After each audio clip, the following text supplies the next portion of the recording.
it's for real.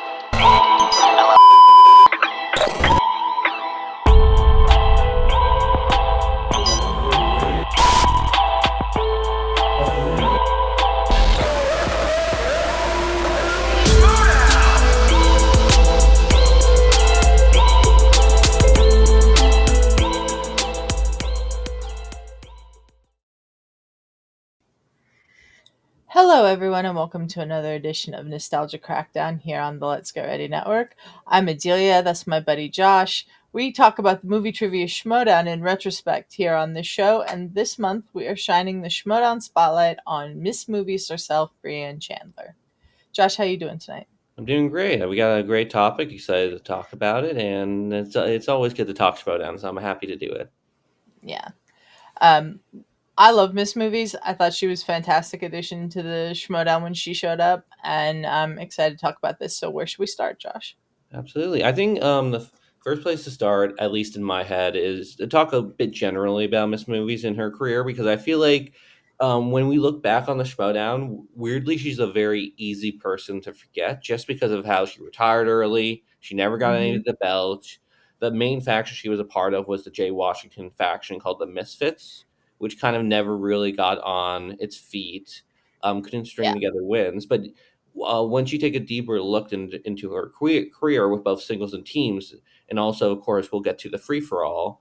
I think there's so much how she influenced the Schmoedown and how fun of a competitor she was to watch, but also how important she was to the general aspect of the Schmoedown. Totally agree. Miss Movies was one of those characters within the show that I always really liked, and I was always mad a little bit when she couldn't her and Stacy as 6 degrees or whatever couldn't string together the wins to get them to like a title picture for the team or something like that. I just would get frustrated because like they were clearly so knowledgeable, and I this was before we had a female champion in the Schmoedown, and so I always had wanted them to be the first female champions in the Schmoedown.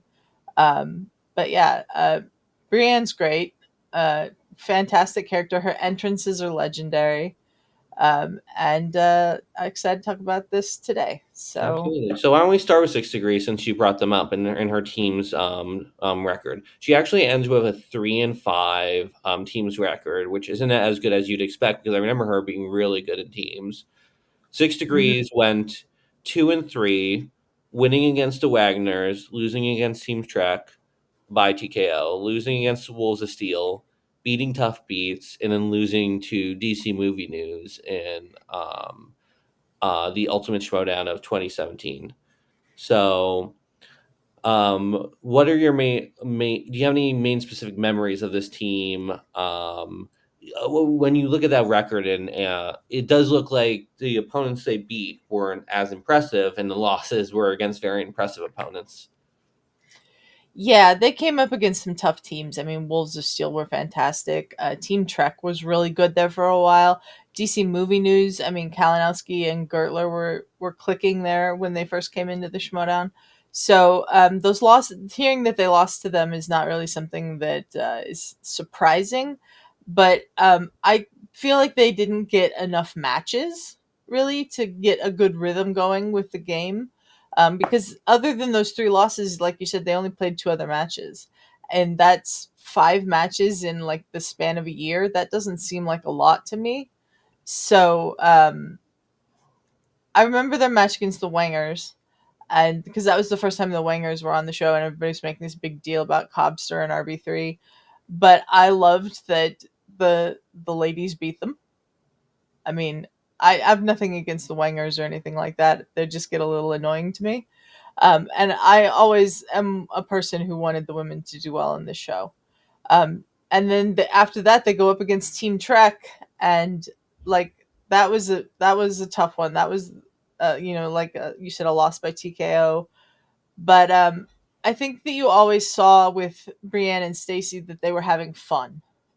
No matter whether they were winning or losing the match, they were having fun, and that is something that was infectious and sort of brought me into becoming a fan of theirs.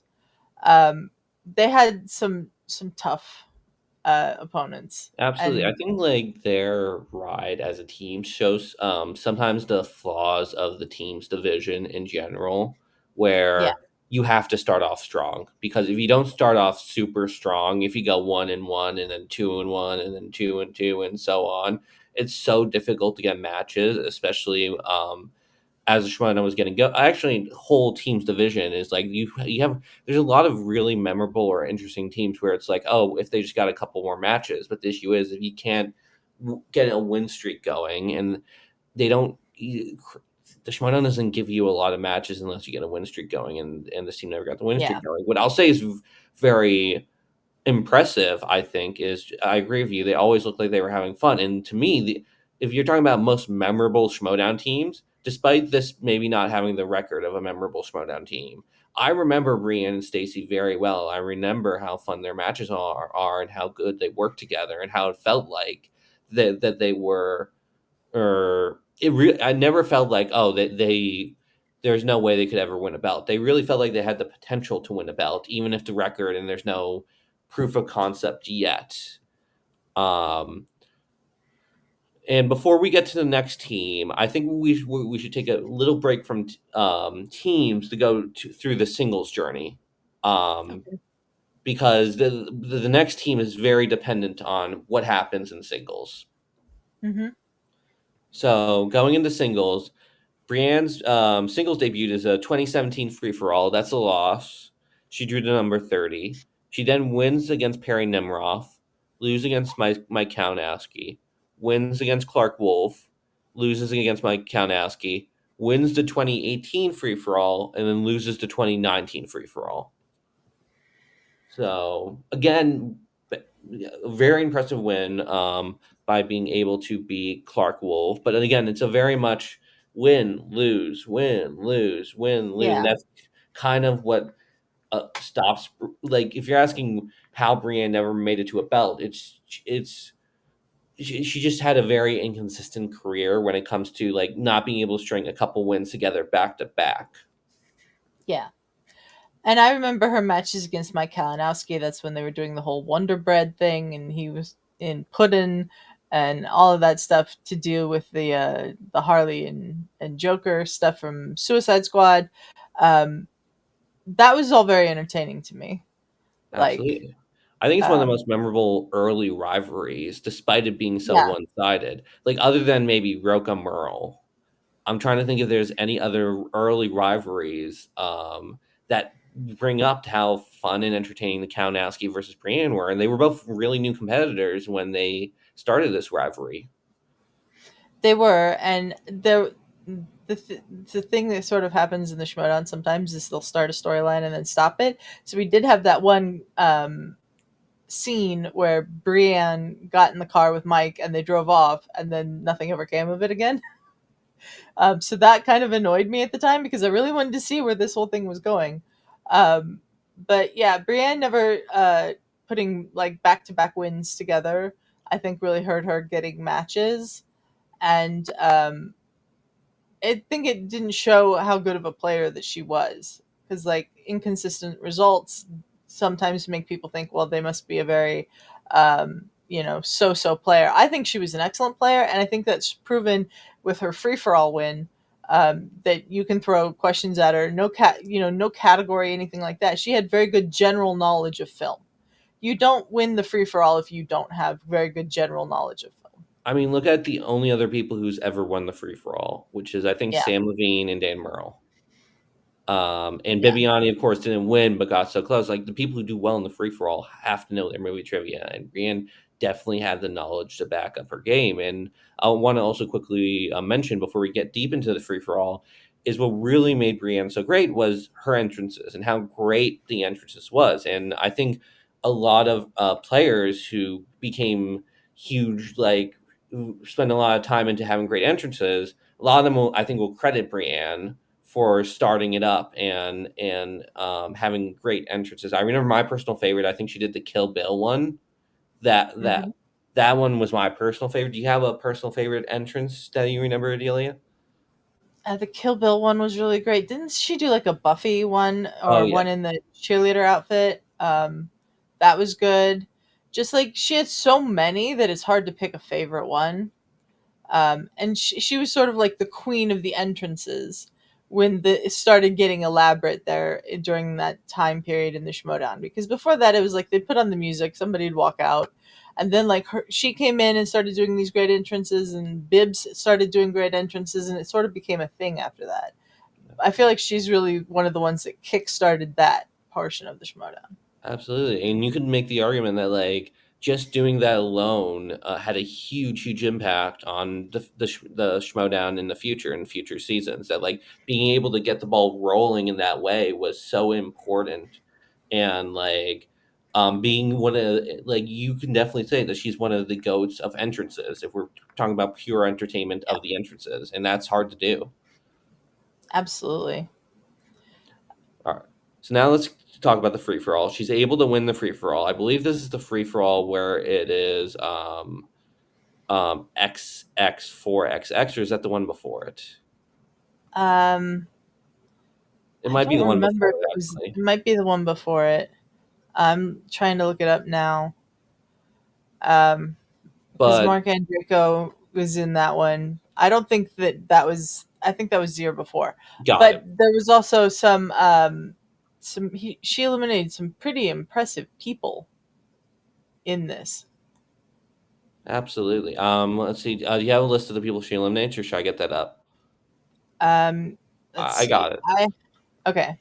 Yeah, it's loading. My computer, apologies everyone, my computer's been a little slow lately, so hopefully that won't affect it. Here it is. So she comes in 44th, Mm-hmm. and she eliminates, if my computer will allow me to. Um,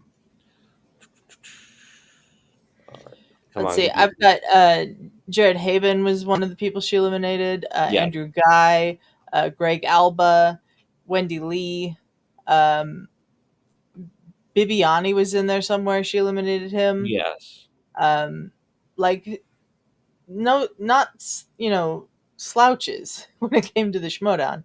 They were good players that she eliminated. I forget what the final question was, but I remember everybody being so excited that Brianne had won because I think that was the first time that a woman in the Schmoedown had won something of that magnitude. Because I believe that was before. it Let me look definitely at was the before date. the Shire Wolves It was because before the Shire Wolves match. Yeah, it was speaking of this like free for 4 months all, before the Shire Wolves. because she then uses this free for all to challenge the Shire Wolves. I think what was also so great about her winning this free for all is like for a player that's shown so much promise but just hasn't had the ball fall their way. We finally have the ball fall their way, and I remember when McWeeny and Levine retire, and the Shire Wolves earn that number one contender slot. She uses her free for all to make sure we guarantee to have a women champion for, and that was so exciting. And there was so much speculation on who was going to be her partner, who was going to be her partner, and Yeah, it ended up being let me get the guy's name. Brian Bishop, I believe. Yes, Brian Bishop. So sorry, it quit the thing, so I'm just going to yes. So Yeah, she it ends up being Brian Bishop, and we saw him that one time. But her challenging the Shire Wolves with her title shot that she got from winning the free for all meant that for the first time we'd have a female champion, yes. and so that was exciting. I always wonder about that, and I wonder what you think about this, Adelia. I wonder if how much like it has to be that Brienne wanted Brian as her partner, and she, because she won the free for all, she got to choose. Is my guess. Because there was a part of me that's like I remember that there was this buildup of who's Brienne's partner going to be, who's Brienne's partner going to be, and then it was Brian Bishop, and we were all like, oh, someone who we could have never guessed. So it doesn't seem Yeah, like someone that and she says that I think she brought Brian in because she knew he would be great at the Schmoedown. And I just wonder the behind the scenes talking of it. I wonder if Christian like tried to talk her out of it, or if Christian was all gung ho, or I was curious about the behind the scenes stuff like that because that's a big move, and like it shows how confident Brienne was in herself to take someone who's never played the Schmoedown before and put him on the biggest stage and give him that free for all shot. Yeah, absolutely. And it's interesting too because like that match did not go well for them. Not at They got all. knocked out by the Shire Wolves. And we never saw Brian Bishop again. So like that was just one of those situations where it's like, were they trying to bring him in as a, a massive player, and then he did it once and was just like, nope, I'm out? Or you're right, the behind the scenes stuff on how they arrived at Brian as her partner and this scenario where she would challenge the Shire Wolves is interesting to me. I wonder if I anyone did, pitched themselves to her. Like, I wonder if yeah, like any Schmoedown yeah, player came up and is like, "Hey, you got that free for all shot. Need a team partner." I mean, I remember the big one at the time was Drew McWeeny. I remember the big fan theory was, well, McWeeny just gave up his belt. Brienne could be yeah. like, "You shouldn't have given up your belt. Come be my partner." Yeah, and I think that people speculating that much about Brienne and Drew being partners is what led to them ending up being Take the Cannoli, um, when they randomly drew each other as partners in Anarchy. But yeah, I thought that Brienne uh, didn't play well in that Shire Wolves match, but I thought that wasn't reflective of her abilities. And Absolutely. sadly, I think that's a lot of people's main memory of Brienne is that match. And it shouldn't be because she had a lot of really great matches. She had a lot of, like we talked about the entrances and all of that. She ran the Patreon for the Schmoedown for like a year. And so she was always involved in stuff like that and getting like, as someone who was part of that Patreon, I must say it was no better than it was when she was running it. She did the best job with that. And then, yeah, she just sort of stopped competing Yeah, and went away. I think like the interesting thing about Brienne's career is like first off, if you're talking about level of opponents she faced throughout her career, it's absolutely sky high, and it's It weird. is. There's no like in between middling competitors. It's like you're either playing what's the name of the Rubicon team, the Wagners and or Tough Beats, Miners. and no offense to Tough Beats, but you're Yeah. either playing Wagners or Tough Beats or you're playing Wolves of Steel. You're playing Clark Wolf. You're playing Mike Kalinowski a bunch of times before Mike Kalinowski was in the GOAT conversation. But Yeah. even like you could argue the most, Manson Inman, she had to play, like, and you can yeah. argue Manson Inman was the like honestly the most middling team she's faced out of like it was either like really easy softball or like extremely hard fastball. Yeah, I agree Like with that. there was a lot of tough, and even like take the cannoli, which was her easiest kind of like opponents. That was against the self-righteous brothers, who that was in a very, very, very good, very high scoring match. And then the Harris brothers, who ended up in the finals of the tournament. Yeah. Brienne did not have it easy in the opponent's department, that's for sure. Absolutely. And so I think like and she got a lot of matches as well. Even though she retired early, she has a total of 8 matches in teams, 4 in singles, 3 free for alls. That's like like Yeah.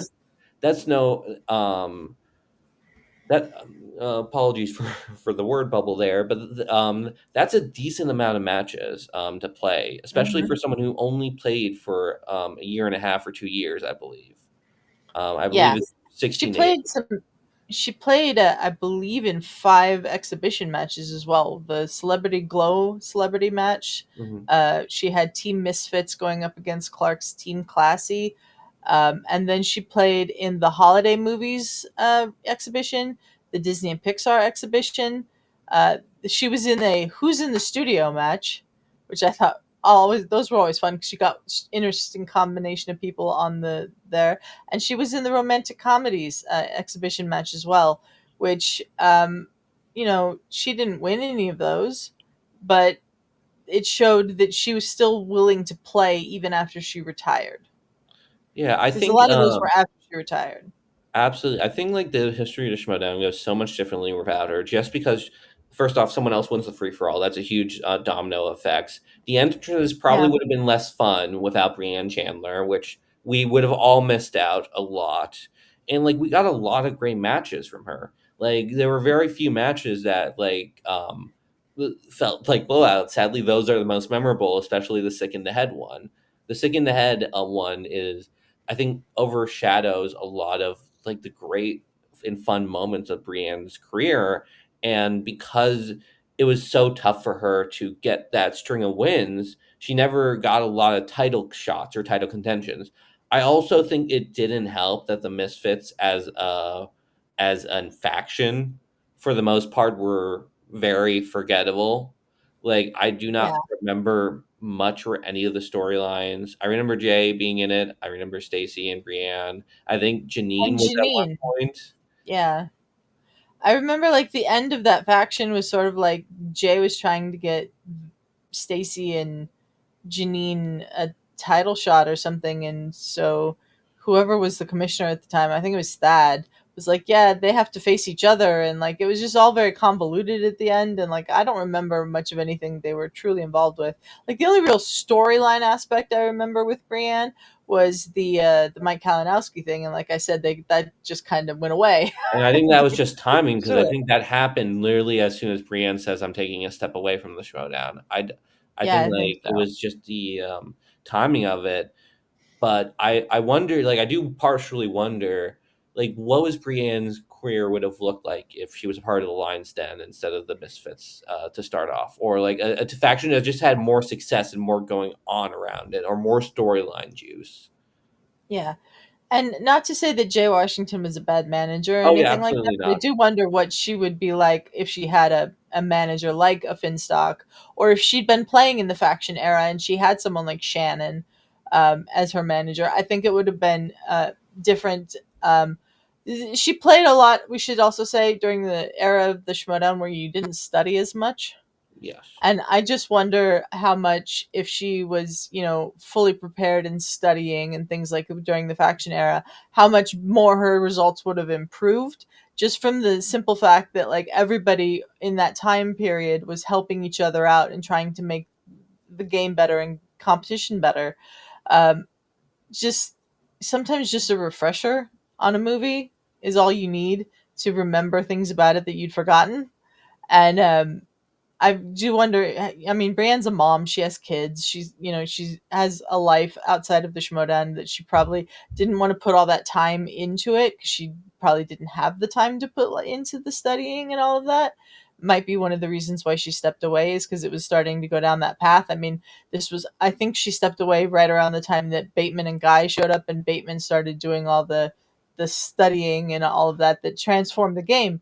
So, I just think that she doesn't get the respect that she deserves. absolutely. I think like even though like she if we're talking about like top 20 or top 30 Schmoedowns purely on accomplishments, she doesn't reach that list. But if you're talking about the Yeah, competitors that and I think this is an important group that we don't talk about enough. Competitors that never won a belt, but you remember their impact and you yeah, remember what they accomplished and what they did for the Schmoedown. And you can make the argument alone that her helping the Patreon and keeping the Patreon afloat already huge accomplishment. The entrances, huge accomplishment. That free for all a huge accomplishment. Like guaranteeing women champion as well. That was great and awesome and very exciting. Like yeah, even though like if you look purely coldly at the career, it doesn't seem as memorable. You had to be there is kind of like the thing. You had to be there. You had to enjoy her in the moment. It's probably yeah, the way I'm going to tell my kids about Philip Rivers. Honestly, is the comparison I'll make. Is like I love Philip Rivers. He's I truly believe he's a Hall of Fame quarterback. But like you look back on his career and it's like, listen, you got to ignore yeah, the Chargers luck. The Chargers luck is like that's that's you got to take that into an account. yeah.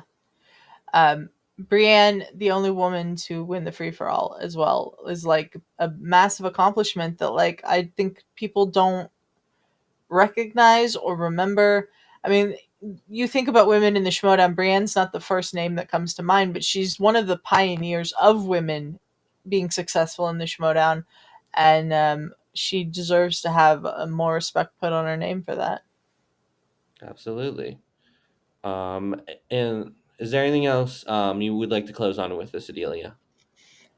I just think that with regards to Brienne, and this extends to Stacy too. Like, they just don't get the credit that they deserve, because I imagine that it wasn't easy for women. Not saying anybody made it difficult on them, but the reaction of people sometimes to women being in something that's viewed as more male dominated, and like it goes back to Clark after they won the belts for the first time, saying there is no women's league, because at the time there was a lot of talk that there should be a women's league and put all the women in it, and all of that. And they didn't need that. They needed the be in the league that they were in. I love that the league was co-ed like that, and I think that Brienne's one of the pioneers for women in the Schmoedown, and she definitely is one of the more forgotten ones, and she shouldn't be.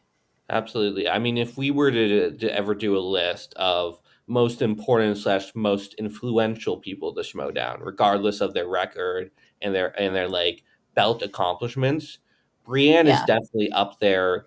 Definitely top five, top 10. I mean, and probably top five ish, like bordering. There were a yeah, lot you of could very make an important argument for people. top five. Yeah, Absolutely.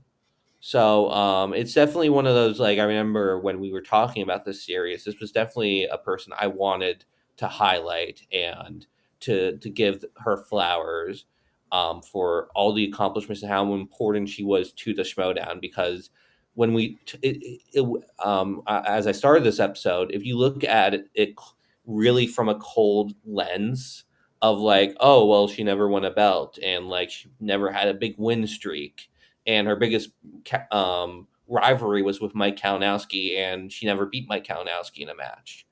But yeah.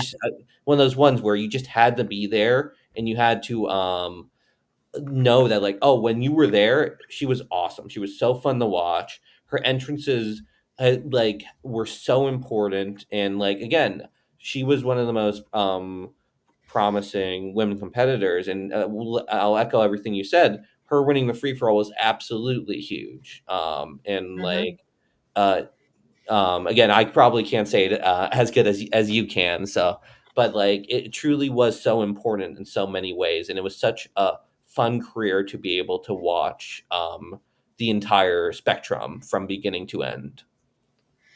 Absolutely. So thanks for all the memories that you gave us, Brianne, because she was so much fun to watch. Just so much. Absolutely. Uh, Anything else, Josh?